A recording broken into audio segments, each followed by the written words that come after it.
It happens every day. You tell a child it's time to turn off the tablet and put on their shoes. Suddenly, they are on the floor, overwhelmed and refusing to move. We are going to solve this using a 4-step framework called the sensory anchored transition routine.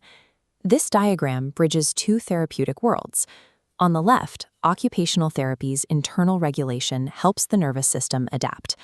On the right, applied behavior analysis provides predictable external structure. Together, they lock into a single framework. Before applying step 1, you need to gather a few physical prerequisites. Grab a visual countdown timer and collect everyday household sensory items, like a heavy blanket or a few dense couch cushions. Setting these tools up in advance shifts your role entirely.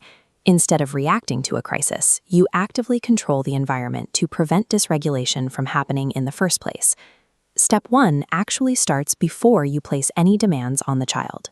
You must pause and regulate your own nervous system for a full 60 seconds. A 2026 study published in Frontiers in Psychiatry identified exactly why this is required, coining a biological mechanism called the caregiver catalyst.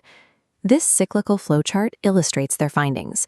Researchers found that a caregiver's emotional stability is the single strongest predictor of a child's successful transition. The regulated caregiver node directly lowers the child's physiological stress markers in a continuous physical feedback loop. During your 60-second window, take deep, measured breaths. Physically drop your shoulders and clear your mind. If you try to force a transition while your heart is racing, you issue a panic prompt to the child's nervous system.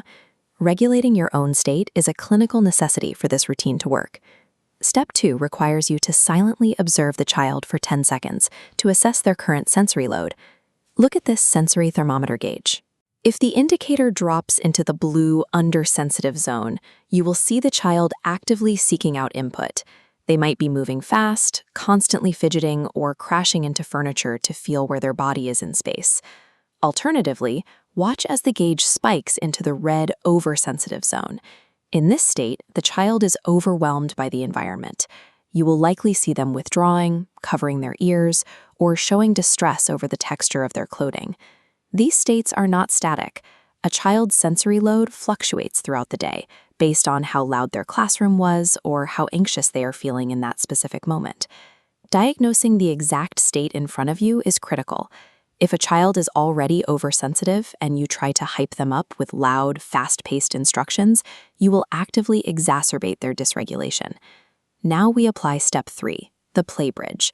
This is a short phase of active engagement used before making any formal transition requests. You will spend exactly 2 to 3 minutes here. The strictly defined goal is to help the child feel comfortable in their own body.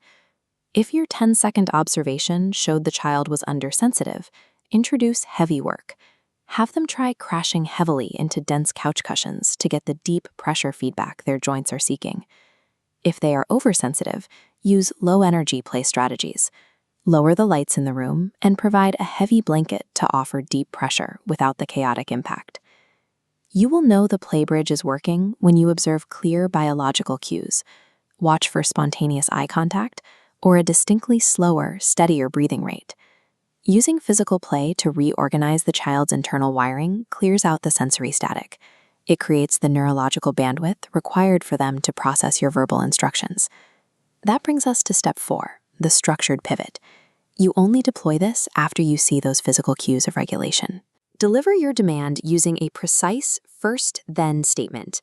Say, first shoes, then park, to script the immediate sequence of events without any extra conversational padding. Pair this statement with the visual countdown timer. Letting the child watch the time physically run out removes the ambiguity of exactly when their preferred activity is ending. For a neurodivergent brain navigating executive dysfunction, infinite, open-ended choices drain mental energy. Applying a rigid, predictable external structure safely closes the loop.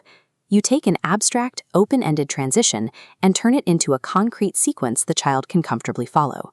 To recap the sequence, regulate yourself, read the sensory state, bridge with play, and pivot with structure.